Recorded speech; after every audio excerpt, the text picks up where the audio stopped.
तर तुम्ही पाहू शकता जबरदस्त अशी पूर्ण बागमध्ये जी मांडची प्रोसेस आहे एकदम जबरदस्त अशी झालेली आहे. तुम्ही पाहू शकता कुठल्याही झाडाची मांड पाहू शकतात. मांड एकदम जबरदस्त आहे आणि करप्याचे अजून पानं देखील शेतकऱ्यांनी काढलेली नाही. तर तुम्ही पाहू शकता एवढा यावर्षी करप्याचं जे प्रमाण होतं एकदम भरपूर असं आलेलं होतं केळीवरती, तरी पण शेतकऱ्यांनी प्रॉपर नियोजन ठेवलं आणि करप्यावर ते सांगतात की करप्यावर आम्ही एकही स्प्रे केला नाही.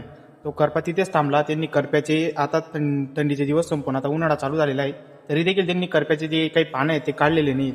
कारण की आपण जर काढले तर करपा अजून वाढायला वरती सुरुवात होतो, म्हणजे तो पूर्ण टोकापर्यंत जातो. शेतकरी बंधूंनो, थंडीच्या दिवसामध्ये बऱ्याचशा आता शेतकऱ्यांची माड ही बनलेली नाही. तर शेतकरी बंधूंनो, आता देखील आपण उन्हाळ्यामध्ये माडचं प्रॉपर नियोजन केलं पाहिजे, म्हणजे जेणेकरून जेवढी आपली माड जबरदस्त खाली तयार राहील तेवढंच आपल्या गडाला ताकद लागेल आणि गड आपलं एकदम जबरदस्त असे येईल. त्याच्यामुळे तुम्ही पाहू शकतात शेतकऱ्यांनी एवढ्या थंडीच्या दिवसामध्ये सुद्धा प्रॉपर नियोजन ठेवलं.